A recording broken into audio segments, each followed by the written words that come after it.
Well, folks, another off-season edition of Client Chat and Murph here in Dublin, Ireland, all the way from Medicine Hat, Alberta. Brady Risk just announced as re-signing, extending his stay in purple. So, first off, Brady, was it an easy decision to put pen to paper and come back to the land of purple? Yeah, very easy decision. I think I had my mind made up probably a month or 2 before the season ended that I wanted to come back, and then once I found out that the team would want me back, I was pretty thrilled. So, yeah, I'm really looking forward to next season. And what a journey! And next season's journey's already started. You just said off the recording there that you've rushed back from the gym just to get onto the clan chat. So obviously the off season workouts have started. Yeah, it kind of feels like just the other day we were playing in Nottingham there, but me and my partner had a nice vacation in Portugal and then spent the last week moving back from Glasgow into a new place here in Medicine Hat. So that kind of occupied last week, and now I'm, like I said, back in the gym and went by pretty quick, but pretty motivated to have a better season, both individually and as a team next season. So, yeah, back in the gym today. So let's talk a little bit about that. What does the off season look like? I mean, you're back in the gym. Do you take about a month off before you put the skates back on, or how does the off season preparation look for Brady Risk?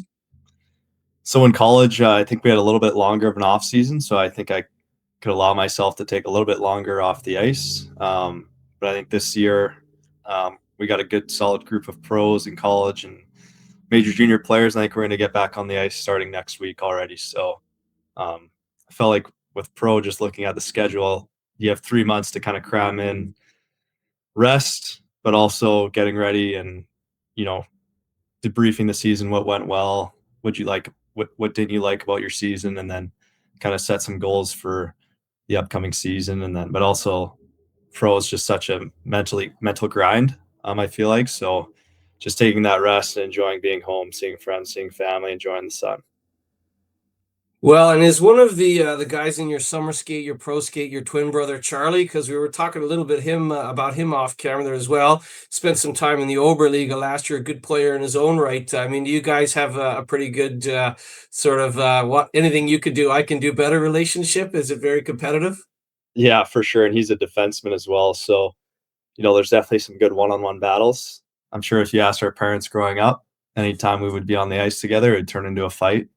Not even on the ice; it could be in the front lawn, playing street hockey, wherever. Yeah, me and my brother, we have a good solid group of pros on the ice. Then we also run some skill development in the gym and on the ice for youth players in Medicine Hat, just trying to help the development side of players and move more players on to the next level. Braehead at the time, and certainly a guy that would be known in Sheffield. One of your favorite players growing up was none other than Stefan Meyer. Yeah, I remember. So I went to like every single Tigers game as a kid, and Stefan Meyer, he wore number 7 in Manhattan. I remember one of the first Tigers jersey I got as a kid was number 7 with his last name on it. So I thought that was pretty cool. And then now he's working with the Southern Alberta Hockey Academy in Medicine Hat. So I've seen him a decent amount around the rink and stuff. I haven't seen him yet this year, but just kind of cool how guys will come and go from Med Hat, and a lot of guys end up coming back and settling down with a family. Well, he would have been well known to, like I said, Braehead at the time, but the Purple Army would have loved a Stefan Meyer goal, much that like they love a Brady Risk goal. It's interesting you talk about trying to change your off season there from like NCAA to pro because people, new to the sport probably watching this year and said this guy must have been playing pro for a few years now, but it's been a brief pro start, right? Because you 58 games between Troya and, of course, in the EIHL. So between the Allsvenskan and the EIHL, I mean, you're finding your way as a pro, and what a great way to introduce yourself to the fans with 15 goals this year for the Clan. Yeah, I think it's just kind of a testament to the NCAA level. I was grateful enough to be under two really good coaches, one in Eric Largent in Alaska Fairbanks, and then Mike Gabodet in Omaha. And I think both of them, just the way they coached, really prepared me to do what I can control on and off the ice as a pro player. Like a lot of it is taking care of the body, having good habits off the ice, and that'll kind of lead to success on the ice. And I kind of felt like in college, you have only 2 games a week for the entire season. So you have, you know, 5 days out of the week where you can do all your habits and, have a really good routine. Whereas I found in pro, there's a lot more games, there's a lot more travel. It's more of a grind, longer trips. You're not flying on planes or private in some cases. So I found for me, I had to adjust. You still have to have good habits, but it's also okay to relax your mind. You don't need to white knuckle every single day. Like it's okay to, do your work at the rink, but then when you're outside of the rink, don't think about hockey. Well, the great thing about Glasgow is there's so much to do. And certainly you knew Cade Nielsen because you played together NCAA and Alaska Fairbanks. Did you know a little bit about Glasgow before coming over? I mean, a couple of guys have mentioned they knew Cade. I know that Messner knew him in the coast. So, like, are there guys that you knew and were able to pick their brains? And of course, Cade. Yeah, for sure. Obviously, Cade was instrumental in getting me to Glasgow, and my partner's brother's wife actually went to law school in Glasgow for a semester abroad. Um, I think it was 2 years ago. Um, so I knew a lot about Glasgow from that and how it was a great city and a great area. Obviously, I'm a huge golfer, so um, just some of the best golf courses in the world in Scotland there. So yeah, I did a lot of research and just from the references that have been there, I was really excited to get there. And then obviously being there, it exceeded my expectations, and I absolutely loved it. I mean, you talk about the golf, but yeah, Glasgow's a great city. And out of the 10 teams, I think it's one of the best cities. Obviously, we're biased because that's who we're affiliated with, but Yeah. lots of great restaurants. And if you like live music, is there a couple of things that you really enjoyed doing aside from golf and hockey while you kind of made it a second home? Yeah, I think just being super close to downtown there was, or city center, I guess we could go for a walk and get a coffee. Especially near the end of the year when the sun was out, just going for walks in the parks there. We found a nice sauna cold tub spot, Soul Suites. So we would utilize that a couple times a week just for the recovery, and it's just unreal place in my opinion. And then Paisano's Pizza, I loved going there. Great pizza spot. Um, yeah, those are a couple things that we enjoy doing throughout the week.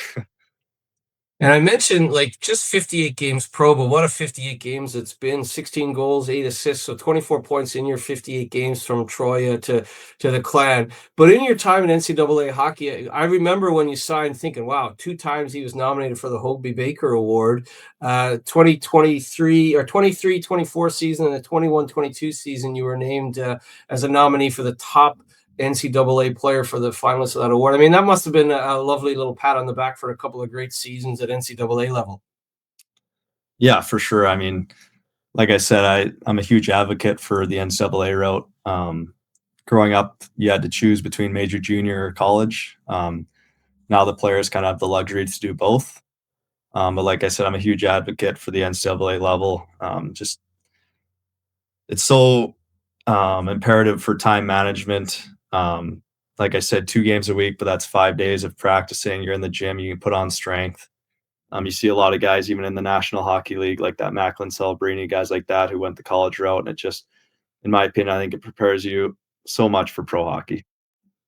Well, and the Leafs needed some good luck, and they finally got some by winning the NHL draft lottery last night. And sort of McKenna is the sort of consensus #1 pick, another standout at collegiate level. So you're absolutely right. And around the Elite League, the Belfast Giants have done such a great job with the Friendship Four and bringing the NCAA teams across. So some of the top players we've seen in the last 4 or 5 years in the Elite League have that NCAA background. So your point is absolutely correct. I mean, and like you said, some top NHL players.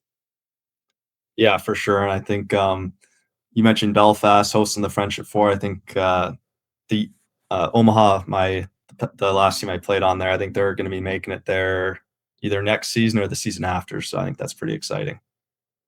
Yeah, you finished off your collegiate career at Nebraska Omaha, but started off and had those Hobey Baker nominations at Alaska Fairbanks. What was Cade like as an NCAA teammate and now as a Clan teammate last year? Yeah, I think he's a good locker room guy. I think he's fun to be around. He'll work hard on the ice kind of thing. But I think he also knows how to help the guys relax off the ice in a positive way. But like I said, I think he's a really good locker room guy, great team guy, and I've enjoyed playing with him both at college and in pro. When you're back home there in Medicine Hat, like you said, you're spending time with your twin brother, fighting on the front lawn, and you're you're getting to see family and friends. Are you watching sort of social media? Are you watching the clan website and noticing, or is it in the group chat? Like obviously, as we record this, we know that Mick Messner is signed. We know that the captain Devin Sidoroff was back anyway, and so was Steven Saigo. So you knew that. But Messner has just extended his stay. We know Mike Sorrent has extended his stay. And as we record this, it's been announced that Tristan Langan will be back for another season in purple. So are you kind of watching that and getting excited about who's going to be back? Yeah, for sure. Obviously, you're super excited, and you're looking forward to next season, and the success we had at the end of the year. So you're hoping that we can get some of those core guys back, and you hear things where guys want to come back, and the team wants them back, and then it's just a matter of time of can they get a deal done type thing. Um, so you're obviously paying attention, you're obviously checking in with guys, but at the same time, like I said, that mental reset is super important. So you're not glued to your phone.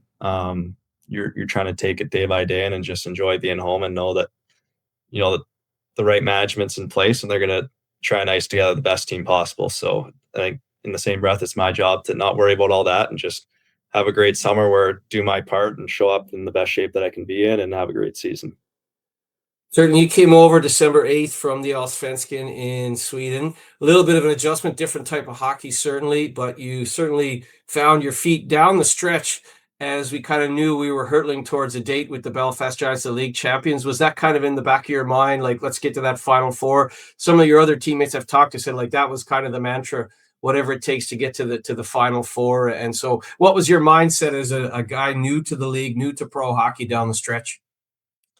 Yeah, for sure. I think, when I came in, I kind of had that individual adversity with, what happened in Sweden, and I hadn't played in a month and a half. And then when I showed up, the team was kind of going through a lot of injuries, and it seemed like the team was having their adversity at the same time. And then I think down the stretch, I thought we came together at the right time. We as individuals and as a team kind of got through that adversity together, and then we started playing some really good hockey. And I felt like even before the playoff weekend, we had a feeling that we could, do something special down the stretch. And I think we did that, upsetting Belfast. And I think we fell short by essentially one goal in the semifinals. And I didn't even think that we played up to our best standard, which is a negative in the moment, but I think it can be looked as a positive, as in, it was a huge learning experience for the group. A lot of us hadn't been to that Final Four weekend yet. So I think with getting that core group back, the continuity in the lineup, we can bring that experience not only into the playoffs next year, but throughout the whole season. And certainly Mike Sorrent, a key cog in that because he seemed to be able to kind of change on the fly and get things going in a different direction when was that adversity and whatnot. Did you enjoy playing for Mike? Because he has obviously maybe not NCAA, but he was at University of Manitoba, university hockey for the better part of 2 decades. So, I mean, was that something that helped you, that kind of coaching style?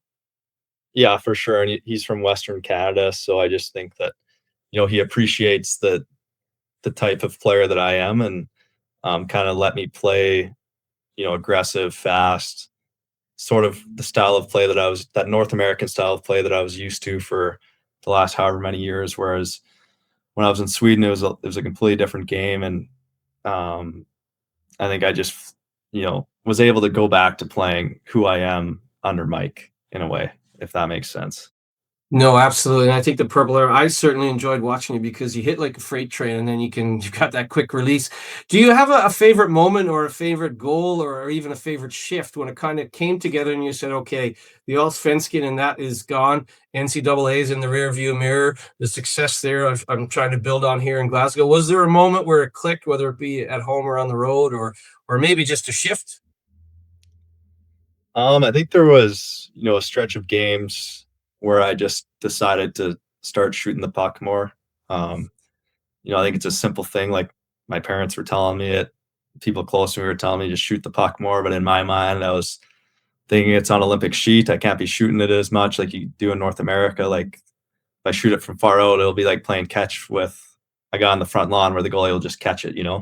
But I think I just started to trust my shot, and shoot the puck more. And then once I saw pucks going in, I kind of realized, okay, I can get these shots off quick, and they might go in. If they don't, maybe it creates a rebound or something like that. And then a specific moment where I really enjoyed this season was, after we beat Belfast, the crowd was absolutely electric. Just seeing the joy on everyone's faces, it made winning fun. And it was a tough year for everybody throughout the season. And I really appreciated how the fans stayed with us even through the hard times. Every game I played there was essentially sold out, and you don't see that in all places. So just feeling that support through the hard times was definitely felt, and then seeing that joy or seeing it pay off for the joy on the fans' faces after Belfast, it gives me chills right now talking about it. So I'm really excited for next season. Well, I mean, it wasn't maybe the highlight reel goal that you envisioned against Belfast, but my favorite moment of you, because Jake Kupski was so good in the quarterfinal leg one with the shutout, and it was going to take a squeaker or a greasy goal, and you kind of shot it in off the back of his pants, so to speak, on a kind of a bobbling puck, and it seemed to break his hold on us, if you will, of not being able to be beaten. So sometimes it's like you said, it's just putting the puck on net, and that might not have been the prettiest goal you've ever scored or will ever score, but it was a huge goal, wasn't it, to turn that tie around? Yeah, for sure. I mean, there's definitely some luck involved. And the funny thing is looking back, I think we played Belfast a couple weeks before that, and it was the same end, same goalie.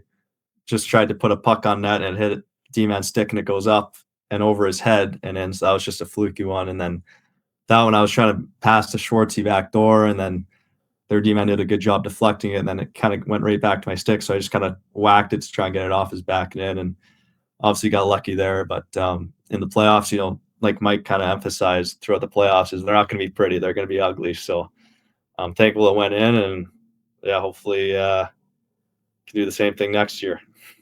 Yeah, it was a huge moment because he was standing tall, literally a huge goalie, and he was seeing the puck like a beach ball, and sometimes it takes a moment like that to break the back of a guy who was dialed in, and then certainly obviously Langer had a big power play goal, so it was a wonderful moment at home ice. Did you see the video? I'm sure you have by now, of the Clan fans marching through the streets of Nottingham. I've asked a few of the guys, and they said it was absolutely like something they've never seen before, with the bagpiper and the flares and the drummers and the chants. I mean, what an impressive thing for the fans. About 300-400 of the Purple Army marching through the streets of Nottingham. I get chills thinking about that. Yeah, for sure. Mike showed us a video of it before the third place game. Just it's kind of motivate us and say, this game is what it is, but let's do it for them. They made the trip. They support us all year, so let's just play for them. And I think, like I said, that goes back to the support they had with us all year, even on the road. We're traveling 5 to 7 hours. They're right there with us most games, waiting outside our bus, giving us fist pumps, even win, lose, or draw. You know what I mean? So I think that just goes to show the support that we get from the fans. And like I said, it's felt all season long. Now, as you kind of get into like you said, you might get back on the ice sooner rather than later to kind of get that preparation underway. Are you allowing yourself some time to watch a little bit of the NHL? This time of year, I kind of miss being in the right time zone, because obviously there's playoff games here at 3 in the morning, as you well know from the season. But are you able to kind of enjoy some NHL action now that you're in the proper time zone? Yeah, for sure. That's the one down part about being across the pond there is I didn't watch a single hockey game all season. So then when I came back here every night, I'll be eating dinner and watching the playoffs. And in my opinion, the playoff hockey is the best thing to watch in all of sports. Like, it's unreal. Do you have a favorite, or do you have a horse in the race? I mean, obviously you're an Alberta guy, and the Oilers, back-to-back Stanley Cup finalists, and not able to get out of round one there this year. So, is there someone you're kind of cheering for? Well, I'm a Leafs fan, ironically, being from Alberta. So, no, I don't have a horse in the race, but I just like watching good teams compete, and, it's fun to watch. And I honestly don't care who wins, but I just, like I said, I enjoy watching. And it's so hard to win. Like, Dallas Stars getting knocked off in the first round. Oilers, they got the best player in the world knocked off in the first round. Like, it just shows you how hard it is to win at that level. Well, and it goes to show, like as we did, it was the first time since 2016 that the number 8 seed in the EIHL season got past the number 1 seed. So playoff hockey, it just hits different, doesn't it? And it doesn't matter what the league is. Playoff hockey is really, really special, especially where we grew up. We're not used to kind of the league, the football mentality, if you will. You guys obviously grasped that fairly quickly, played in the EIHL, but there's just something about playoffs, isn't there? Yeah, especially with the 2 game aggregate series. I've never been a part of something like that. So I think that, in playoffs anyone can win, but in a 7 game series, it's a little bit tougher to upset a top seed team. So I felt like the 2 game aggregate kind of makes things more interesting for the fans, and makes every shift that much more important, because all it takes is one shift where it could mess up the whole thing. You know what I mean? So definitely exciting as a player to play in. Those are moments you want to be in. And then as a fan, it's got to be super entertaining as well. You mentioned you got to Portugal with your partner and able to kind of see some of Europe. I said it to McMesser the other night. It's kind of a real pinch me moment, isn't it? You get paid to play the game you grew up loving, but you also get to see the world. And I know maybe Sweden didn't end the way you wanted it to, but you got to play in Sweden. You've been to Portugal. You're playing golf in Glasgow, playing hockey in Glasgow. I mean, it's a real pinch me moment and a real honor to be able to be around the game you love and to see the world. Yeah, for sure. I was telling my parents when I got back that, when I was in junior and I was in college, I was just so focused on getting to the next level and doing everything I could to do that. And then being in Portugal, sitting on a beach, it was kind of like you're saying, that pinch me moment where it's like, wow, like I have a pretty good life where, you know, I'm not playing in the NHL, but I can still see the world, play the game that I love, and get to see cool countries that I never even would have imagined when I was, a child. So I think everyone's dream is obviously to play in the National Hockey League. But it was kind of like you said, that pinch me moment I had sitting there on the beach in Portugal, where it was like, this is pretty awesome. Well, a pinch me moment for the Clan fans when they saw the announcement that Brady Risk will be back for a season 2. A pinch me moment to be able to catch up and talk properly. It's such a hectic run in for the playoffs and all that. So nice to catch up with you, Brady. Thanks for taking the time to join us on Clan Chat, and I look forward to seeing you back on this side of the pond. And it'll go quickly. I'll see you in a few months' time. Yeah, for sure. Thanks for having me, Murph. And to the Glasgow fans, I appreciate all the support. Really looking forward to being back playing in Braehead there, and it's gonna be a great season. Have a good summer, buddy. Thanks, Murph.